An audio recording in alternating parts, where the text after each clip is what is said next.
ఆకాశవాణి నేను మారాను నాటకం వింటారు. రచన శ్రీ పీలా వెంకట సుబ్బారావు. నిర్వహణ శ్రీ ఎస్ రామగోపాల్. సహకారం శ్రీ ముత్తోజు సత్యనారాయణ.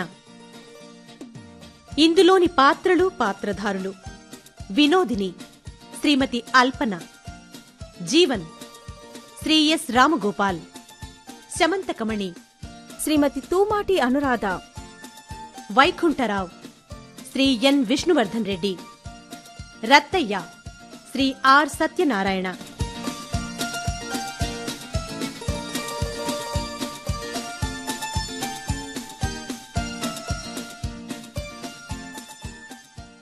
నమస్తే కలెక్టర్ వినోదిని గారు, మీ ఛాంబర్లోకి రావచ్చా మేడం? నా అపాయింట్మెంట్ లేకుండా నా ఛాంబర్లోకి నేరుగా వస్తున్నారే, ఎవరండి మీరు? నా పేరు జీవన్. నన్ను అందరూ కలెక్టర్ వినోదినికి తాళి కట్టిన భర్త అంటారు. అలాగా, కలెక్టర్ వినోదిని అంటే నేనే. మీరు నా మెడలో తాళి కట్టారా? ఎప్పుడు? 5 ఏళ్ల కిందట జూన్ 11వ తేదీన ఉదయం మిథున లగ్నంలో మిమ్మల్ని లగ్నం చేసుకున్నట్లుగా మసకగా గుర్తుంది. మీకేమైనా గుర్తుందా మేడం? ఇలాంటి చిన్న చిన్న విషయాలు నాలాంటి బిజీ కలెక్టర్కి ఎలా గుర్తుంటాయండి? 6 ఏళ్ల కిందట ఏ రంగు పట్టుచీర కట్టుకున్నారో అడగండి, టక్కున చెప్పేస్తాను. 10 ఏళ్ల కిందట ఏ నగ పెట్టుకొని పేరంటానికి వెళ్ళానో అడగండి, టకా చెప్పేస్తాను. అవునండి, ఆడవాళ్లకు నగల మీద ఉండే మోజు తాళి మీద ఉండదుగా. అయినా తాళి అనేది ఓ నగ కాదుగా, జీవితాంతం మెడలో మోసే పసుపు తాడు కదా. అందుకే తాళిని, తాళి కట్టిన భర్తను మర్చిపోతుంటారు మీ ఆడవాళ్ళు. చాలండి, ఎవరైనా వింటే నవ్వుకుంటారు. ఏమిటి పరాచికాలు? మొదలు పెట్టింది ఎవరు? మీరే మొదలు పెట్టారుగా. నమస్తే కలెక్టర్ వినోదిని మేడం, మీ ఛాంబర్లోకి రావచ్చా అని అడిగారుగా. సర్లే, ఎందుకు వచ్చారో చెప్పండి. ఓ గంట నుంచి నీ ఫోన్ ఎంగేజ్ లో ఉంది, తర్వాత ఇప్పుడు ఎంగేజ్ లో ఉంది. ఏంటి కథ? కొత్తగా వచ్చిన సీఎం ప్రతి 10 నిమిషాలకు ఫోన్ చేసి రూల్స్ గురించి తెలుసుకుంటున్నాడు. అందుకే ఫోన్ ఎంగేజ్ లో ఉందిలేండి. నువ్వు బిజీ, నీ ఫోన్ నీకంటే బిజీ, నేను గజ్జి బిజీ. అందుకేగా నేరుగా వచ్చాను. ఇంతకీ కార్పొరేట్ ఆసుపత్రికి వెళ్ళి చెక్ చేయించుకున్నావా లేదా అది చెప్పు. ఏం చెప్పమంటారు, టైం లేక కార్పొరేట్ ఆసుపత్రికి వెళ్ళలేదండి. పక్కనే ఉన్న ప్రభుత్వ ఆసుపత్రిని చెక్ చేయడానికి వెళ్ళాను. పనిలో పనిగా నేను కూడా డాక్టర్లతో చెక్ చేయించుకున్నాను. నువ్వు ఎంత కలెక్టర్ అయితే మాత్రం మరీ చీపుగా ప్రభుత్వ ఆసుపత్రిలో చెక్ చేయించుకోవాలా? తప్పేముందండి, అక్కడ ఇక్కడ ఉండేది డాక్టర్లే కదా. ఇంతకీ ఏం చెప్పారు? గుడ్ న్యూస్ ఉందా లేక ఎప్పటిలా బ్యాడ్ న్యూస్ ఏనా? ఇప్పుడు చెప్పను. ఇలా చెప్పగా చెప్తే ఏం థ్రిల్ ఉంటుంది. స్వీట్ కొనుక్కొని రాత్రికి ఇంటికొచ్చాక చెప్తాను. వావ్, గుడ్ న్యూస్ తెలిసిందని చెప్పకనే చెప్పావు. గుడ్, నువ్వు తల్లివి కాబోతున్నావు అన్నమాట. కాదు, మీరు తండ్రి కాబోతున్నారు. గుడ్, మొత్తానికి మన 5 ఏళ్ల కల నెరవేరబోతుందన్నమాట. Thank you. అవునండి, మనకన్నీ ఉన్నా సంతానం లేదనే వెళ్తుండేది. ఇప్పుడు ఆ వెల్తి కూడా తీరిపోయింది. కానీ ఈ ప్రభుత్వ ఆసుపత్రి డాక్టర్లు చెప్పేది నేను నమ్మను. ఓసారి కార్పొరేట్ ఆసుపత్రికి వెళ్ళి చెక్ చేస్తాను పదా.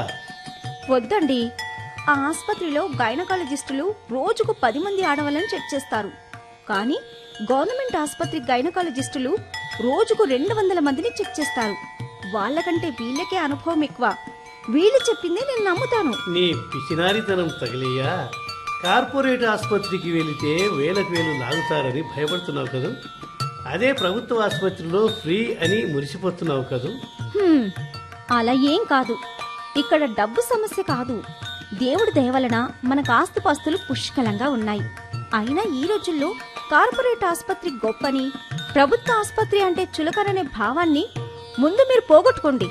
ఈ ప్రభుత్వ ఆసుపత్రిలో ఉద్యోగం చేసే డాక్టర్లే ఆ కార్పొరేట్ ఆసుపత్రిలో పార్ట్ టైంలో ఉద్యోగాలు చేస్తున్నారు, తెలుసా? నీతో వాదించడం అంటే సుప్రీంకోర్టు లాయర్తో వాదించడం లాంటిది. ఇప్పుడే ఏదో వాట్సాప్ లో మెసేజ్ వచ్చిందే, ఉండు చదువుతాను. ప్రభుత్వ ఆసుపత్రిలో వైద్యం చేయించుకున్న కలెక్టర్ వినోదిని, డబ్బున్న వాళ్ళలా కాకుండా పేద ప్రజలతో పాటు కలెక్టర్ వినోదిని ప్రభుత్వ ఆసుపత్రిలో వైద్యం చేయించుకుని తన మంచితనాన్ని చాటుకున్నారు. తను తల్లిని కాబోతున్నందుకు ఆసుపత్రిలో ఉన్న రోగులకు పండ్లు స్వీట్లు పంచారు. కానుపు కూడా అదే ఆసుపత్రిలో చేయించుకుంటానని ఆమె విలేకరులకు చెప్పారు. అలా పేదలతో పాటు 10 రోజులు ఆసుపత్రిలో ఉంటే ప్రభుత్వ ఆసుపత్రిలో ఉన్న లోటుపాట్ల గురించి ప్రాక్టికల్గా తెలుసుకొని వాటిని సవరిస్తానని ఆమె ప్రకటించారు. ఆమె తీసుకున్న ఈ నిర్ణయానికి పేదలు హర్షిస్తున్నారు. ప్రభుత్వ ఆసుపత్రుల పట్ల ప్రజలకు గురి ఏర్పడింది. ఇప్పుడు ఈ వార్త సోషల్ మీడియాలో వైరల్గా మారింది. ఇది వార్తా సారాంశం. అవును, నలుగురికి కనువిప్పు కావాలని మీడియాను పిలిచి ఈ వార్తను చెప్పాను. తప్పంటారా? తప్పు ఎలా అవుతుంది? ఫ్రీగా పబ్లిసిటీ వస్తుందిగా. ఎప్పటికప్పుడు వార్తలో నానడం నీకు అలవాటేగా. ప్రభుత్వం నీకు కారు ఇచ్చినా తీసుకోలేదు. బస్సులో ప్రయాణిస్తున్నాను, బస్సులో తిరిగే కలెక్టర్ అమ్మ అని వైరల్ వార్తగా మారావుగా. చూడండి, ప్రభుత్వం నాకు కారు ఫ్రీగా ఇవ్వచ్చు, కానీ మన దేశానికి పెట్రోల్ ఫ్రీగా రాదుగా. మనం ఇలా పెట్రోల్ని నీళ్లలాగా వాడుతున్నాం కాబట్టి ధరలు మండిపోతున్నాయి. మనం పొదుపు చేస్తేనే నలుగురు నేర్చుకుంటారు. దాంతో పాటు నీకు ఫ్రీగా పబ్లిసిటీ వస్తుందిలే. ఇది మాత్రం పబ్లిసిటీ కోసం చేసింది కాదు. మనకి ఎంత డబ్బు ఉన్నా హంగులు ఆర్భాటాలు లేకుండా సబ్ రిజిస్టార్ ఆఫీసులో నన్ను పెళ్లి చేసుకున్నావుగా. అక్కడి నుంచి నన్ను గుడిలోకి లాక్కపోయి 10 మందిలో తాళి కట్టించుకున్నావు. పిచ్చగాళ్లకు పప్పన్నం పెట్టావు. ఇక మన పెళ్లి వార్త సోషల్ మీడియాలో వైరల్గా మారింది. 2000 రూపాయలతో పెళ్లి చేసుకున్న కక్కుర్తి ఎదవాని అందరు కలెక్టర్లు నన్ను తిట్టిన తిట్టకుండా తిట్టారు. లేకపోతే మన పెళ్లిని 5 స్టార్ హోటల్లో చేసి 25 లక్షలు తగిలేస్తానని పట్టుపడతారా? ఆ డబ్బుతో నేను 2000 మందికి పేదలకు పెళ్లిళ్ళు చేయించాను, తెలుసా? తెలుసు. మరోసారి సోషల్ మీడియాలో వైరల్ వనితగా మారావుగా. సర్లే, ఈ శుభ సందర్భంగా మనం హోటల్కి వెళ్ళి పార్టీ చేసుకుందాం పదా. ఆహా, ఆఫీస్లో నాకు చాలా పనులున్నాయండి. 10 నిమిషాలకు ఒకసారి సీఎం ఫోన్ చేస్తున్నారు. నేను రాలేను, ప్లీజ్. హలో మేడం, నేను కూడా ఐఏఎస్ ఆఫీసర్నే. నేను కూడా నీలాగా కలెక్టర్నే. అంతేకాదు, ఒక మెట్టు మీద ఉన్నాను తెలుసా. ప్రభుత్వానికి ప్రిన్సిపల్ సెక్రటరీ అని తెలుసా నీకు? నీకంటే ఎక్కువగా నేను బిజీగా ఉంటాను. అలాంటి నేను ఆఫీసుకు సెలవు పెట్టి నీ దగ్గరికి పరిగెత్తుకొచ్చాను. నువ్వు రాలేవా? రావచ్చు, కానీ ఇప్పుడు అంత అవసరమేముందని. ఎలాగో నాకు 7 నెలలు నిండాక మెటర్నిటీ సెలవులు పెడతానుగా. అప్పుడు ఇద్దరం కలిసి ఎంజాయ్ చేద్దాం, సినిమా షికార్లు తిరుగుదాం. 7 నెలల గర్భవతితో సినిమా షికార్లు తిరిగితే నలుగురు పక్కున నవ్వుతారు. వద్దు, ఈ శుభ సందర్భాన్ని మనం ఎంజాయ్ చేద్దాం పద. ప్లీజ్ వద్దండి, నా మాట వినండి. మీరు సగటు భర్తలా ఆలోచించకుండా బాధ్యత గల ఓ కలెక్టర్లా ఆలోచించండి. మనం ఒక్కరోజు సెలవు పెడితే కొన్ని 100 పనులు ఆగిపోతాయి. నా మాట వినండి. అయితే ఓ కండిషన్ మీద వింటాను. ఏంటది? రాత్రి నాతో పాటు కార్పొరేట్ ఆసుపత్రికి వచ్చి చెక్ చేయించుకోవాలి. నీకు ప్రెగ్నెంట్ అని వాళ్ళు చెబితేనే నమ్ముతాను. సరే, మీ తృప్తి కోసం వస్తాను. ఇక మీ ఆఫీస్కి బయలుదేరండి. పనులన్నీ మానుకొని కాలేజీ కుర్రోడ్లా టింగు రంగా అంటూ ఎలా వచ్చావో. రావద్దా? సరే, టేక్ కేర్. ఇక నుంచి నువ్వు బరువును మోయరాదు. ఆ పెన్ను బరువుగా ఉన్నట్టుంది. ఆ పెన్నును పక్కన పడేసి అందులోంచి రీఫిల్ తీసి సంతకాలు చేయి, సరేనా? గర్భిణీ స్త్రీలు బరువులు మొయ్యరాదు అంటే ఇదా అర్థం? పెన్నును కూడా మొయ్యకపోతే ఎలా? మీ ప్రేమ అగరత్తి ధూపంలా ఆకాశాన్ని చుట్టేస్తుంది. పదండి సార్.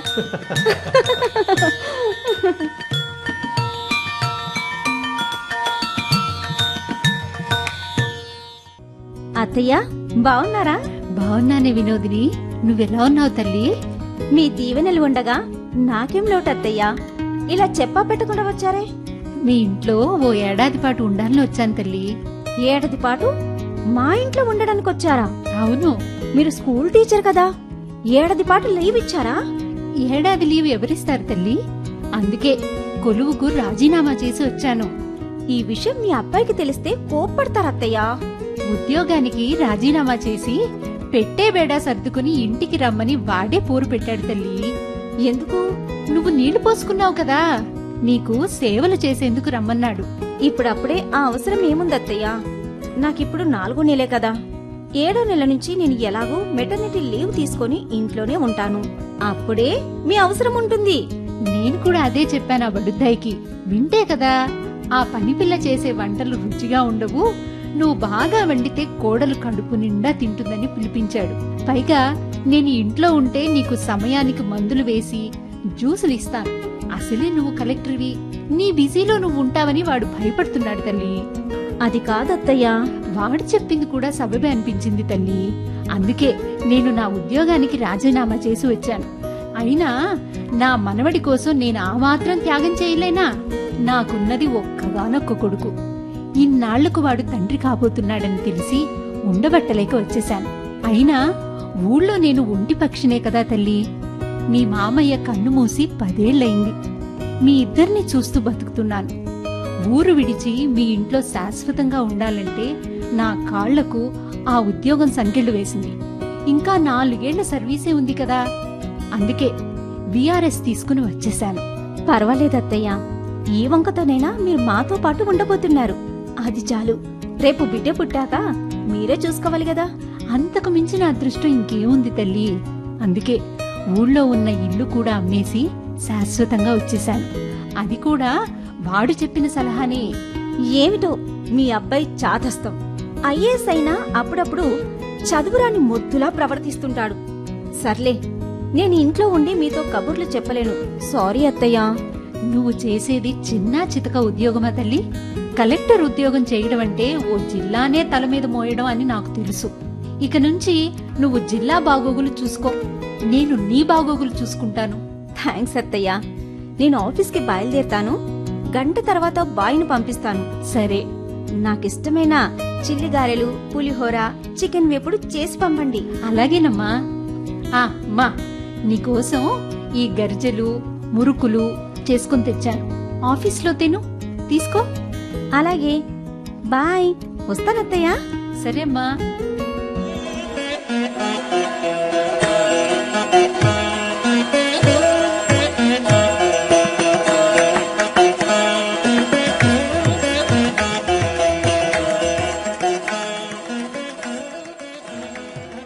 నమస్తే కలెక్టర్ వినోదిని గారు, మీ ఛాంబర్లోకి రావచ్చా? నా అపాయింట్మెంట్ లేకుండా నా ఛాంబర్లోకి నేరుగా వస్తున్నారు ఏంటండి? ప్రతిసారి వచ్చి విసిగిస్తున్నారు. నా పేరు జీవన్. నన్ను అందరూ కలెక్టర్ వినోదినికి తాళి కట్టిన భర్త అంటారులేండి. అలాగా? కలెక్టర్ వినోదిని అంటే నేనే. మీరు నా మెడలో తాళి కట్టారా? ఎప్పుడు? 5 ఏళ్ల కిందట జూన్ 11వ తేదీన ఉదయం మిథున లగ్నములో మిమ్మల్ని లగ్నం చేసుకున్నట్లు మసకగా గుర్తుంది. మీకేమైనా గుర్తుందా మేడం? పైగా ఈ మధ్యే మీరు కూడా పోసుకున్నారు. కనీసం ఆ విషయమైనా గుర్తుందా? నీళ్లు పోసుకోవడం లాంటి చిన్న చిన్న విషయాలు నాలాంటి బిజీ కలెక్టర్ కు ఎలా గుర్తుంటాయండి? అవునులే అండి. రోజు స్నానం చేసే ఆడవాళ్లకు నీళ్లు పోసుకున్న విషయం ఎలా గుర్తుంటుంది? నేను బాయ్ని ఇంటికి పంపిస్తున్నానుగా. అత్తయ్య చేసే కమ్యూనిటీ వంటకాలు క్యారేజీలో తెప్పించుకుంటున్నాను కదా. మరి మీరు కూడా బాయ్ లాగా క్యారేజీ పట్టుకొని వచ్చారేంటి? బాయ్ క్యారేజీని నీ టేబుల్ మీద పెట్టి వెళ్ళిపోతాడు, కానీ నీకు ప్రేమతో గోరుముద్దలు తినిపించడుగా. అందుకే వచ్చారు. అంటే నాకు తినిపించేందుకు వచ్చారా? అవును మరి. ఎవరైనా చూస్తే నవ్వుతారు. నా పెళ్ళానికి నేను తినిపిస్తే ఎందుకు నవ్వుతారు? గుణపాఠం నేర్చుకుంటారు. కడుపుతో ఉన్న భార్యను పసిపాపలా ఎలా కాపాడుకోవాలో నన్ను చూసి నేర్చుకుంటారు. ముందు ఆ ఫైళ్లు పక్కన పెట్టి భోంచే. అమ్మ పంపిన క్యారేజీలోంచి సగం తిండిని బాయికే పెడుతున్నామని తెలిసింది. నిజమేనా? అబ్బా, ఆకలిగా లేదండి. గంట తర్వాత తింటాను. ఇందాకే 2 సార్లు వాంతులు చేసుకున్నాను. గుడ్. దానినే వేవీలంటారు. ఎంత కక్కితే అంత మంచిదని మా అమ్మ చెప్పింది. ఇప్పుడు తింటే వెంటనే కక్కుతాను. కక్కుతావు, కానీ మొత్తం కక్కవు. 50% కడుపులోనే ఉంటుంది. అందులోంచి సగం వాటా నీ కడుపున పెరుగుతున్నా నా కొడుకు తింటాడులే. అది కాదండి. తినుకుంటూ మాట్లాడుకుందాం. సరే, చేతులు కడుక్కొని వస్తాను. తినిపించే వాడిని నేనుండగా నువ్వు ఎందుకు చేతులు కడుక్కోవడం? తిన్నాక మూతి కడుక్కుంటే సరిపోతుందిలే. ఇందా, నేను తింటూ నీకు కూడా తినిపిస్తాను. నోరు తెరు. తెరు. అయ్యో, ఆఫీసులో బాగోదండి. పోనీ పార్కుకి వెళ్దామంటారు. వద్దులే, ఇక్కడ తినిపించండి. అలా అన్నావు బాగుంది. నోరు తెరు. అన్నట్లు ప్రతి నెల డాక్టర్ దగ్గరికి చెకప్కి వెళ్ళాలి కదా. ఈ రోజు కార్పొరేట్ ఆసుపత్రికి వెళ్దాం. అపాయింట్మెంట్ తీసుకున్నాను. అక్కర్లేదు. పొద్దుటే ప్రభుత్వ ఆసుపత్రికి వెళ్లి చెక్ చేయించుకున్నాను. డాక్టర్ మందులిచ్చింది, అవి వేసుకున్నాను. ఆ దిక్కుమాలిన ప్రభుత్వ ఆసుపత్రికి వెళ్ళకూడదని మొన్ననేగా చెప్పాను. చూడండి, మీకు ప్రభుత్వ ఆసుపత్రులంటే మొదటి నుంచి చిన్న చూపే. చేసేది మాత్రం ప్రభుత్వ కొలువు. కానీ ఆ ప్రభుత్వాన్ని చులకన చేస్తారు. కానీ నాకు ఆ సమస్య లేదు. మనం ప్రభుత్వ ఆసుపత్రికి వెళ్లకుండా ప్రజలను వెళ్లమని చెప్పడం బాగోదు. ముందు మనం వెళ్ళాలి, తర్వాతే వెళ్లమని ప్రజలకు చెప్తే నమ్ముతారు. అది నిజమే వినోదిని, కానీ అంత రిస్క్ చేయడం అవసరమా అని. ఇందులో రిస్క్ ఏముందండి? కొన్ని కోట్ల మంది ప్రభుత్వ ఆసుపత్రుల్లో వైద్యం చేయించుకొని బాగుపడట్లేదా? కానీ ఆ వైద్యం వికటించి కొన్ని వేల మంది చనిపోతున్నారుగా. కార్పొరేట్ ఆసుపత్రుల్లో మాత్రం వైద్యం వికటించి కొన్ని వేల మంది చనిపోవడం లేదా? రోడ్డు మీద లక్షల మంది ప్రయాణిస్తారు, కానీ కొందరే యాక్సిడెంట్ లో మరణిస్తారు. అంత మాత్రాన ఇంట్లోనే కూర్చుంటామా? ఇది అంతే. నువ్వు ఇలా వాదించకు వినోదిని. నిన్ను అమెరికా తీసుకెళ్లి నీకు అక్కడ కాన్పు చేయించాలని అనుకుంటున్నాను. అమ్మ కూడా అదే చెప్పింది. నువ్వు ఇక్కడుంటే గవర్నమెంట్ ఆసుపత్రుల చుట్టూ తిరుగుతావని ఆమె కూడా భయపడుతుంది. మేఘాలను చూసి ముందులోని నీళ్లు పారబోసుకోవడం అంటే ఇదే మరి. మన దేశం కాదని పరాయి దేశం వెళ్లి కాన్పు చేయించుకోవాలా? నాకు సమంజసంలా తోచడం లేదు. నా వల్ల కాదు. నువ్వు ఖర్చు గురించి ఆలోచిస్తున్నావు కదూ? కాదు, పరువు కోసం ఆలోచిస్తున్నాను. చాలా మందికి ఇదో మాయదారు రోగం ఉంది.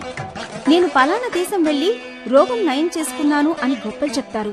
అక్కడ వైద్యం చేసేది కూడా మన భారతీయ వైద్యులే. నాకలాంటి ఫాల్స్ ప్రెస్టేజెస్ ఇష్టం లేదు. నేను ఇండియాలోనే కాన్పు చేయించుకుంటాను. అది కూడా ప్రభుత్వ ఆసుపత్రిలోనే కాన్పు చేయించుకుంటాను.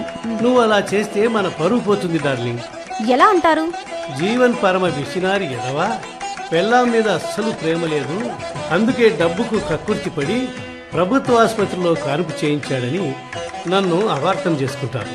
తెలుసా, డాక్టర్లు చేసే ఆపరేషన్ వికటిస్తే ఎలా? కడుపులో సెల్ ఫోన్ పెట్టి కుట్టేసే రోజులివి. పుట్టిన పాపను కుక్కలు ఎత్తుకుపోయే రోజులివి. శిశువులను ఎత్తుకొని పోయి అమ్ముకునే గ్రూపులే వెలిశాయి. ఇంత గొప్ప చదువు చదివి ఇంత డబ్బు ఉండి ఏమిటి పిసినారితనమని నలుగురు నన్ను తిట్టుకుంటారు. తిట్టుకోనివ్వండి. దానివల్ల మీకొచ్చే నోబెల్ ప్రైజ్ రాకుండా పోదుగా. నాకు కార్పొరేట్ ఆసుపత్రిలో కాన్పు చేస్తే మిమ్మల్ని గౌరవించి నోబెల్ ప్రైజ్ ఇవ్వరుగా. ఎందుకండి ఫాల్స్ ప్రెస్టేజెస్ కోసం పాకులాడతారు? అది కాదు వినోదిని. ప్రభుత్వ ఆసుపత్రిలో నువ్వు కాన్పు చేయించుకుంటే జరగనానిది జరిగితే? ఏం జరిగినా నాకే జరుగుతుందిగా, మీకు జరగదుగా. మహాశయ, పురుడు నాకు, పురిటి నొప్పులు భరించేది నేను. కానీ మనకు పుట్టే బిడ్డ పరిస్థితి ఏంటి? ఏమి కాదు. ఓ తల్లిగా నాకు లేని బెంగ మీకెందుకండి? నువ్వు ఇలా మొండిగా వాదించి సాధించేది ఏముంది? నా మీద విజయం సాధించానన్న తృప్తి పొందుతావా? కాదు, నేను ఓ కలెక్టర్గా ప్రభుత్వ ఆసుపత్రిలో పురుడు పోసుకుంటున్నాను. అప్పుడే ప్రభుత్వ ఆసుపత్రుల మీద నలుగురికి నమ్మకం కలుగుతుంది. ప్రైవేట్ ఆసుపత్రులకెళ్లి అమాయక జనం వేలకు వేలు తగిలేసుకుంటున్నారు. ఇక్కడ సమస్య డబ్బుది కాదు, ఆడవాళ్ల ఆరోగ్యాలు డొల్లవుతున్నాయి. కాన్పు సహజంగా జరిగే అవకాశం ఉన్నా కావాలని ప్రైవేట్ డాక్టర్లు సిజేరియన్ ఆపరేషన్లు చేసి డబ్బులు దండుకుంటున్నారు. ఆపరేషన్ జరిగిన ఆడవాళ్లకు థైరాయిడ్, క్యాన్సర్ లాంటి రకరకాల రోగాలు సైడ్ ఎఫెక్టులా వస్తున్నాయి. అదే ప్రభుత్వ ఆసుపత్రుల్లో ఈ బెడద ఉండదు. సహజ కాన్పుకే పెద్దపీట వేస్తారు. పిండం అడ్డంగా తిరిగితే తప్ప ఆపరేషన్ చెయ్యరు. అందుకే నేను ప్రభుత్వ ఆసుపత్రిలోనే కాన్పు చేయించుకుంటాను. డబ్బు పొదుపు చేయాలని కాదు, పరువు కాపాడుకోవాలని కాదు, నా ఆరోగ్యం కాపాడుకోవాలి. సహజ కాన్పుల్లో పిల్లలను కనే ఆడదానికే ఎలాంటి రోగాలు రావు. సరే, నువ్వు ఒక కోణంలో న్యాయంగా వాదిస్తావు, మరో కోణంలో మూర్ఖంగా వాదిస్తావు. సర్లే, చెప్పడం వరకు నా బాధ్యత, తర్వాత నీ ఇష్టం. థ్యాంక్స్. అన్నంతో పాటు గడ్డి కూడా పెట్టింది చాలు. ఇక బయలుదేరండి మహాశయ. నేను ఓడిపోయాను, కానీ నువ్వు గెలిచావని సంబరపడకు. ముందు ముందు నువ్వే అనుభవిస్తావు. వస్తాను. రాకండి. మేసే సింహాన్ని కూసే సింహం చెడగొట్టడం అంటే ఇదే. ఇదేం సామెత? మేసే గాడిదను కూసే గాడిద చెడగొట్టడం అంటారుగా. మొగుణ్ణి గాడిదతో పోలిస్తే బాగోదు, అందుకే సింహంతో పోల్చాను. మేసే సింహాన్ని కూసే సింహం చెడగొట్టడమని రీమిక్స్ చేశాను మహాశయ.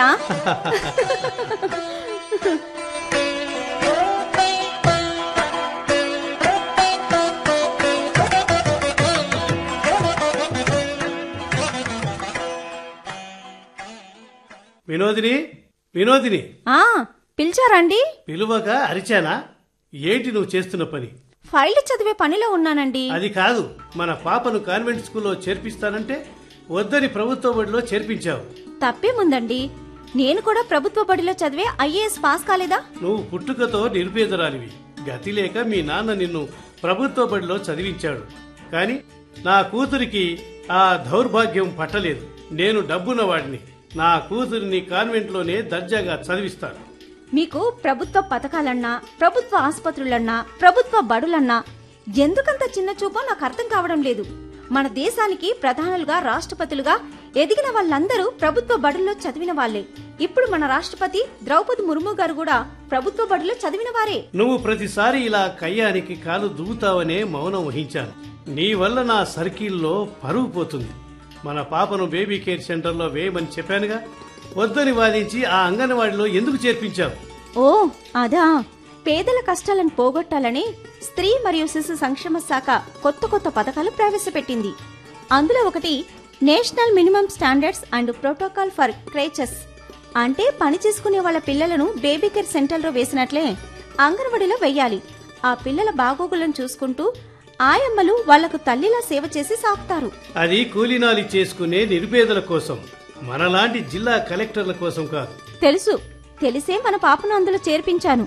ఎందుకంటే ఓ జిల్లా కలెక్టరే తన బిడ్డని అంగన్వాడీలో చేర్పించిందని పేపర్లో పడింది. దాంతో చాలా మంది పేదలు తమ పిల్లలను కూడా అంగన్వాడీలో చేర్పిస్తున్నారు. అంగన్వాడీ ఉద్ధరించడానికి నా కూతుర్ని నేను బలి చేయలేను. అందులో చేరేది మాస్ పిల్లలు.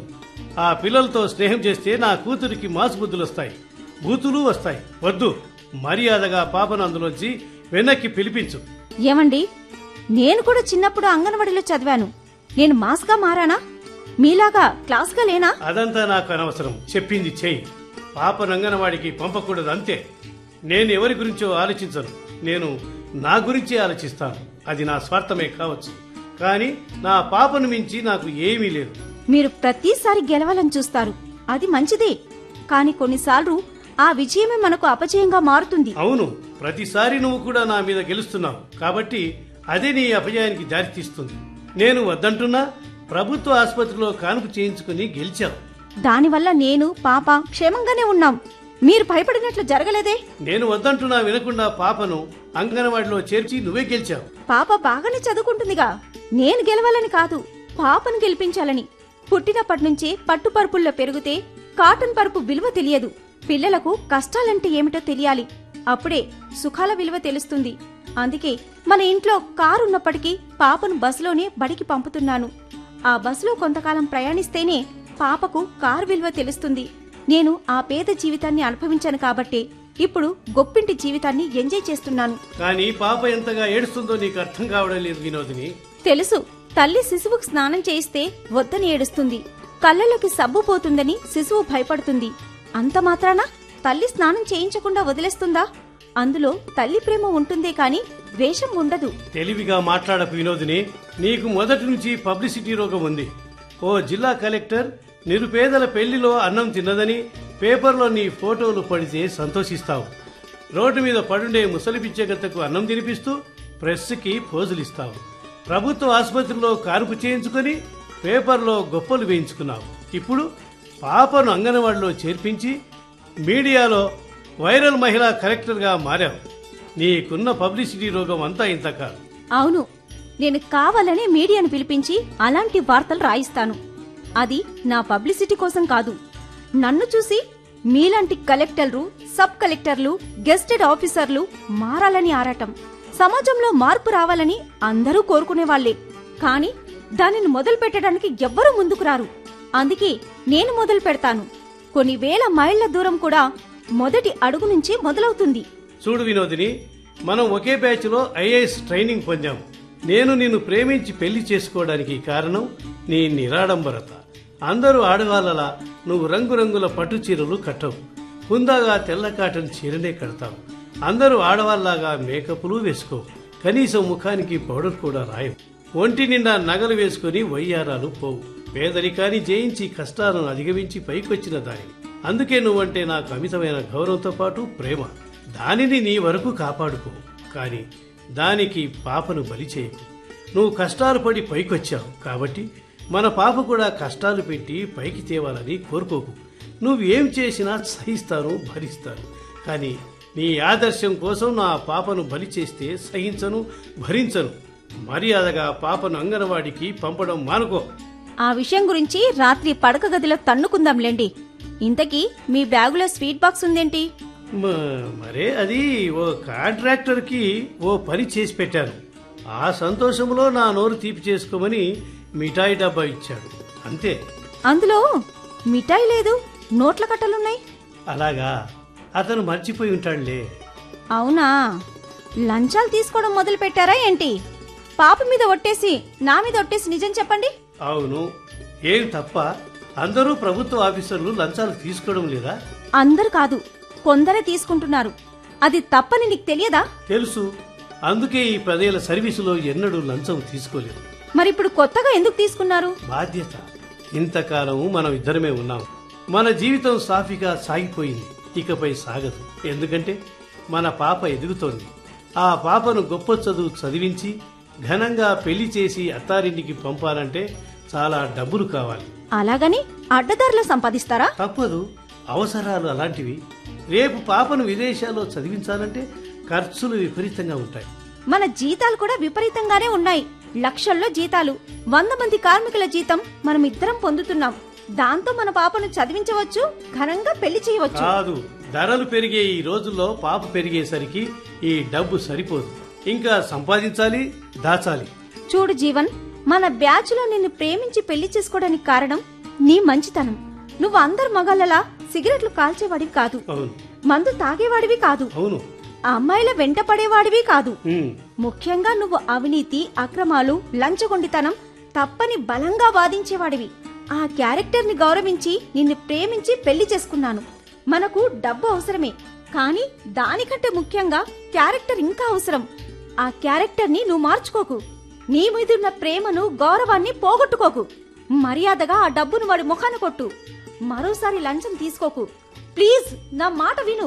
నువ్వు నా మాట విననప్పుడు నేను నీ మాట ఎందుకు వినాలి వినోదిని? నన్ను బెదిరిస్తున్నావా? తప్పదు, దానిని మొదలు పెట్టింది నువ్వు. నన్ను, నా సిద్ధాంతాలను నువ్వు గౌరవించినప్పుడే నేను కూడా నిన్ను, నీ సిద్ధాంతాలను గౌరవిస్తాను. నన్ను గౌరవించని దానిని నేను గౌరవించలేను. సరే, అది చూద్దాం. అర్థం చేసుకోండి. కాస్త సంయమనం పాటించి ఒక్కసారి ఆలోచించండి. No, bye.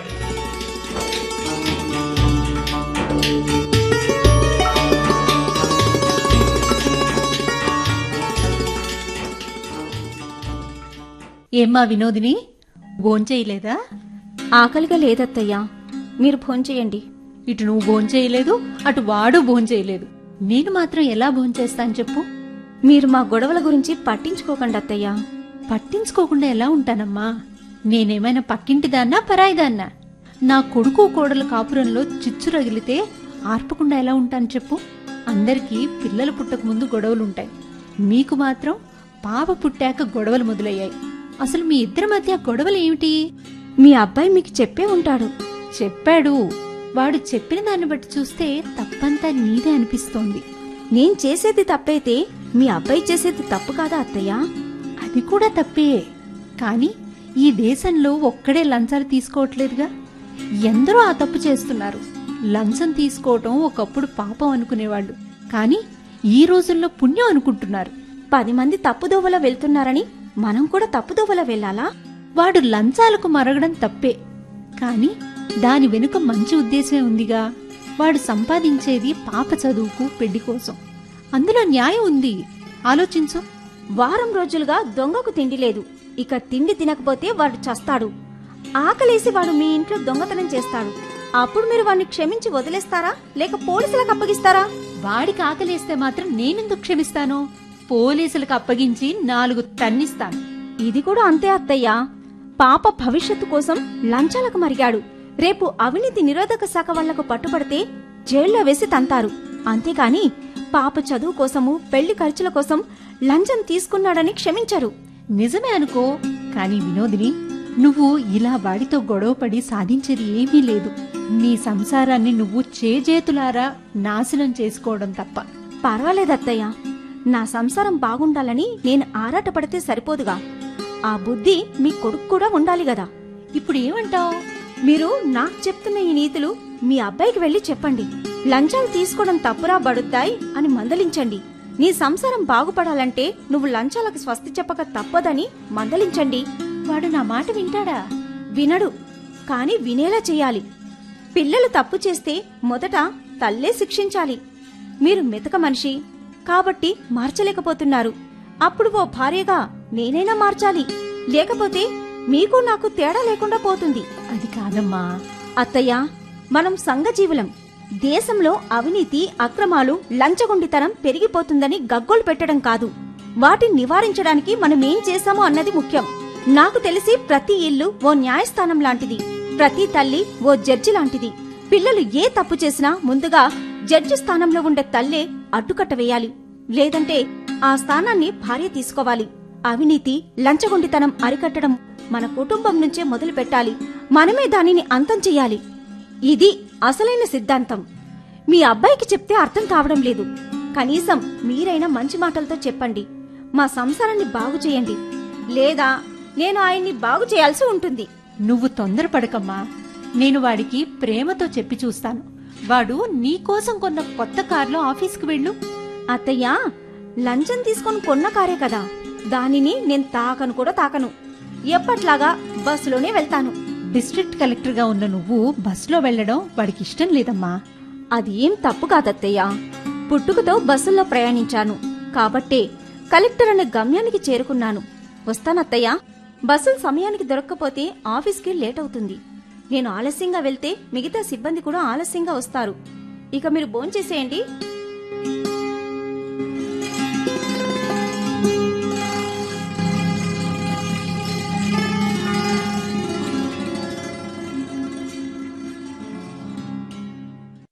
Hello mister Jeevan, నా పేరు వైకుంఠరావు, ఏసీబీ ఆఫీసర్ని. ఏదైనా పని మీద వచ్చారా?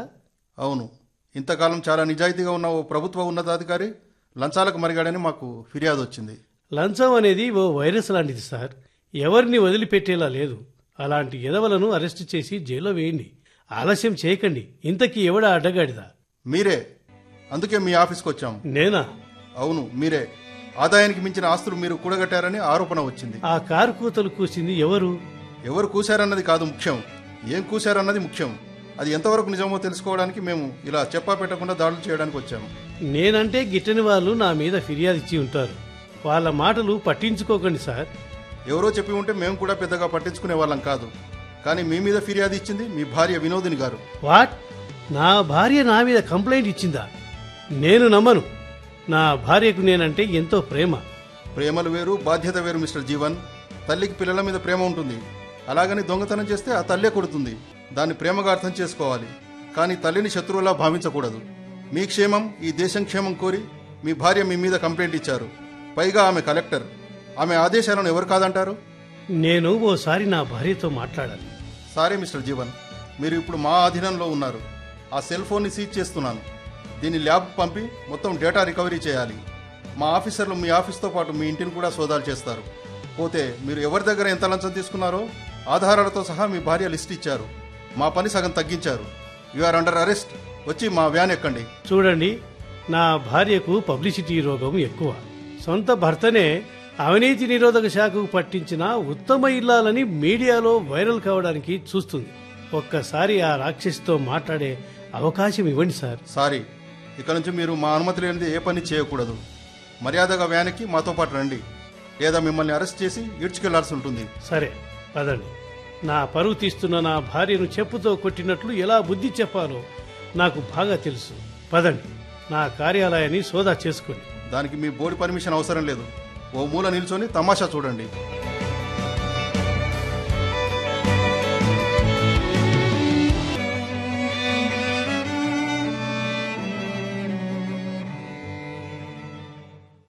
బాగున్నా అమ్మ వినోదిని?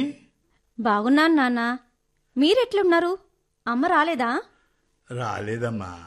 3 రోజుల సంది ఒకటే ఏడుపు. కండ్లకు గండి పడినట్టు ఏడుస్తానే ఉంది. ఎందుకు నాయనా? ఏం తెలవనట్టు కొత్తగా అడుగుతావేంది బిడ్డ? నీ బతుకు ఎక్కడ గుక్కిపాలవుతుందో అని ఒకటే రంతి పెట్టుకుని మంచం పట్టింది. నాకు లేని బాధ మీకెందుకు నాయనా? బిడ్డ కంట్లో నడుసు పడితే తల్లి కంట్లో నీళ్లు తిరుగుతాయి తల్లి. సర్లే, కాళ్ళు చేతులు కడుక్కొనిరా, తిందు గాని. నువ్వు చేసిన పనికి కడుపు నిండిపోయింది తల్లి. ఆకలి ఎప్పుడో చచ్చిపోయింది. నేనేం చేశాను నాయనా? చేసిందంతా నువ్వే కదా బిడ్డ. అందుకే అల్లుడు నీకు విడాకులు ఇస్తున్నట్టు లాయర్ నుంచి సమన్లు పంపించిండు. తెలుసు, ఆయన విడాకులు కోరుకుంటే నేనెందుకు కాదంటాను? పెండ్లంగా ఆయన కోరినట్లు చెయ్యాలిగా, అలాగే ఇస్తాను. ముగ్గురు నిడిచిపెట్టిన చెడ్డ పేరుని మూట కట్టుకోకు తల్లి.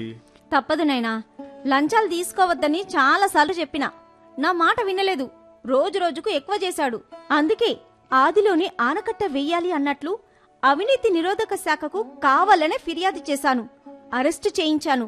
తగిన ఆధారాలు, సాక్ష్యాలు చూపాను. ఆ పాపిస్టి డబ్బును తిరిగి ప్రభుత్వానికే ఇచ్చేశాను. ఇప్పుడు ఆ వార్త సంచలనం అయిందమ్మా. ఎవ్వరు చూడు, ఏం రత్తయ్యా నీ బిడ్డ సొంత ముగుడినే పాగలదాని లెక్క జైలుకు పంపుతుందా?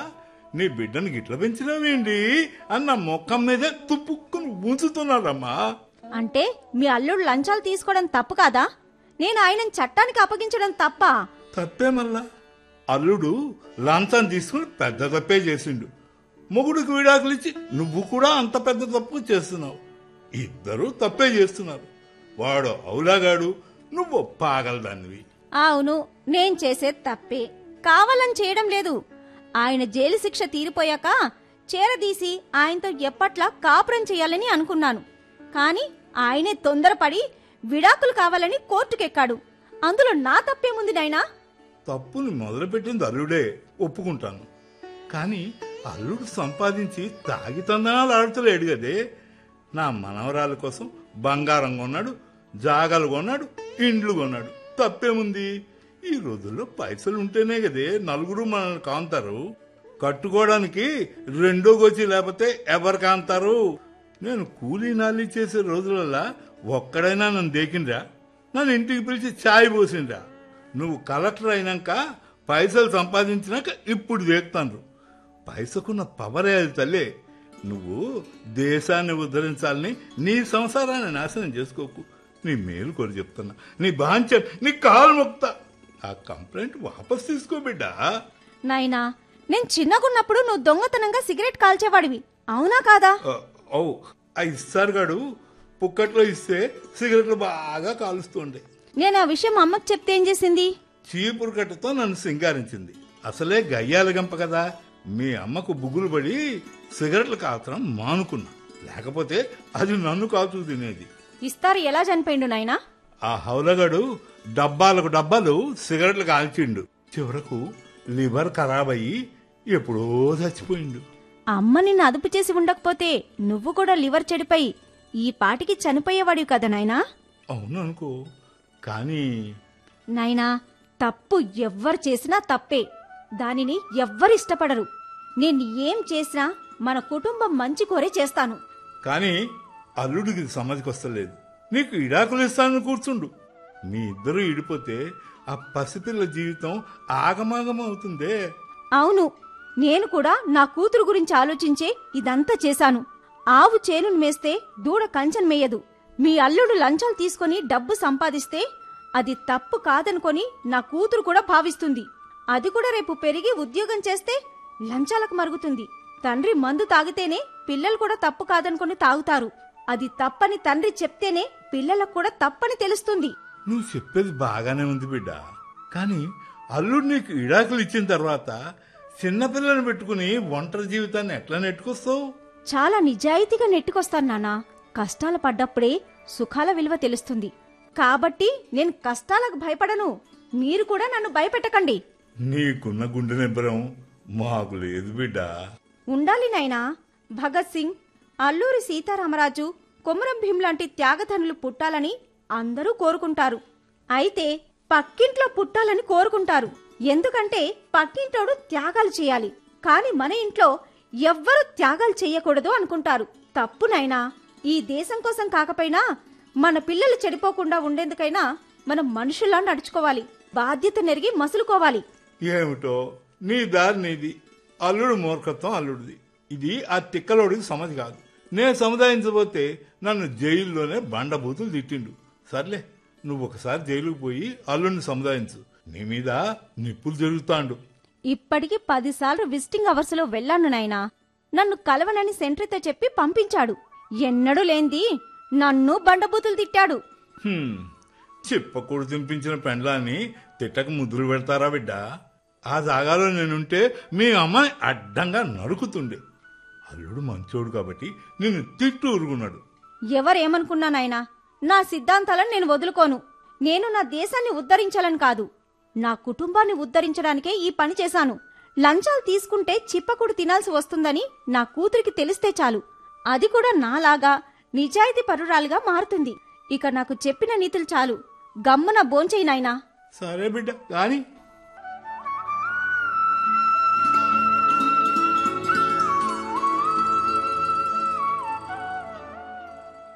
అత్తయ్య, ఎక్కడికెళ్తున్నారు? మా ఊరికి వెళ్తున్నాను. ఇక ఒక్కగానొక్క కొడుకు జైల్లో శిక్షను అనుభవిస్తున్నాడు. నీకు నా కొడుక్కి కోర్టు విడాకులు ఇచ్చింది. ఉన్న ఒక్కగానొక్క మనవరాలు నీ దగ్గరే పెరగాలని కోర్టు ఆదేశించింది. ఇక నాకు దిక్కు ఎవరే మొదలష్టపుదానా. నీ మూర్ఖత్వం వల్ల అందరి జీవితాలు చెల్లా చెదిరయ్యాయి. అన్ని బంధాలు పేక మేడల్లా కూలిపోయాయి కదే పాపిష్టిదానా. ఇంకా నాకేం మిగిలింది ఇక్కడ? అందుకే మా ఊరికి వెళ్తున్నాను. మీరు నన్ను తిట్టడంలో అర్థముందత్తయ్యా. మీ తిట్లే నా దీవెనలుగా భావిస్తాను. నేను మీ అబ్బాయి విడాకులు తీసుకున్నాం, కాని మా ఇద్దరు రక్తంతో పుట్టిన పాపుంది. ఆ పాపను నేను 9 మాసాలు మోసి కన్నప్పటికీ మీరు ఓ నాన్నమ్మలా సేవలు చేసి పెంచారు. ఆ ప్రేమానురాగాలు ఎక్కడికి పోతాయి? నేను మీ అబ్బాయితో విడాకులు తీసుకున్నప్పటికీ ఎప్పటికీ మీ కోడల్ని, ఆ పాప ఎప్పటికీ నీ మనవరాలే. నా కోసం కాకపోయినా మీ మనవరాలి కోసం మా ఇంట్లో ఉండిపోండత్తయ్యా. మరోసారి నన్ను అత్తయ్య అని పిలిస్తే చెప్పుతూ కొడతా, నీచురాల. నా కొడుకుతో నువ్వు విడాకులు తీసుకోగానే మన మధ్య ఉన్న అత్తాకోడల బంధం కూడా తెగిపోయింది. ఇప్పుడు మనం పరమ శత్రువులం. నేను నీ కొంపులో ఉండటమేంటే నికృష్టురాల. మర్యాదగా అడ్డు తప్పుకో, లేకపోతే ఈ రోడ్డు మీదే సిగబట్టి కొడతాను. నువ్వు జిల్లాకు కలెక్టర్వి, కానీ నాకు కాదు. సరే, ముందు కసితీరా తిట్టండి, కొట్టండి, కాని మీరు ఎప్పటికీ నాకు అత్తయ్యవే. పాప ఎప్పటికీ నీకు మనవరాలే. పాప ఎప్పటికీ నీకు మనవరాలే. బంధాలు తెగిపోయినా రక్త సంబంధాలు తెగిపోవు. ప్లీజ్ అత్తయ్య, మీరిక మా ఇంట్లో ఉండిపోండి. కావాలంటే మీ కొడుకు జైలు నుంచి విడుదలయ్యాక మీ ఊరికి వెళ్ళిపోండి. పాప కోసం ఉన్న ఉద్యోగానికి రాజీనామా చేశారు. ఊళ్ళో ఉన్న ఇల్లును కూడా అమ్మేశారు. ఒక్కగా నష్టం చేసి డబ్బు సంపాదిస్తారు. పని మనిషిలా అంట్లు తోమి బతుకుతానే, అది చేత కాకపోతే బిచ్చమెత్తుకొని బతుకుతాను. అంతేకాని నీ కొంపకు మాత్రం కంఠంలో ప్రాణం ఉండగా రానుగాక రాను. సరే, నా కోసం రాకండి, కాని మీ మనవరాలి కోసం మీరు రావాలి. ఇప్పటికే పాప తండ్రి లేక బెంగతో ఉన్నది. ఇప్పుడు నానమ్మ కూడా లేకపోతే ఇంకా బెంగ పెట్టుకుంటుంది. పాప పెరిగాక మంచి చెడ్డలు తెలుసుకుంటుంది. మేం విడాకులు ఎందుకు తీసుకున్నామో, ఎందుకు తీసుకోవలసి వచ్చిందో పాపని అర్థం చేసుకుంటుంది. జరిగిన దాంట్లో తప్పు మీ అబ్బాయిది అనుకుంటే పాప నా దగ్గర ఉంటుంది. తప్పు నాదని భావిస్తే మీ అబ్బాయి దగ్గరికి వెళ్తుంది. అప్పటి వరకు మనం ఓపిక పట్టాలి. నా కోసం కాకపోయినా మీ మనవరాలి కోసం మా ఇంటికి రండత్తయ్యా. మీరు రాకపోతే మీ మనవరాలు శవాన్ని దాటి వెళ్ళినట్లే. వద్దు, అలాంటి ఒట్టు పెట్టి నన్ను ఇంకా ఏడిపించుకు. నువ్వు దాన్ని 9 మాసాలే మోసావు, కానీ దాన్ని నేను 6 ఏళ్లుగా గుండెల మీద మోసి పెంచాను. మీరిద్దరూ ఆఫీసుకు వెళ్ళినందుకే అది నాకు దగ్గరైంది. తండ్రి లేకపోతే అది బతుకుతుంది, కానీ నాన్నమ్మ లేకపోతే గుండె పగిలి చేస్తుంది. సరే, వస్తాను. నీకోసం కాదు, పాప కోసం వస్తాను. పద. థ్యాంక్స్ అత్తయ్య.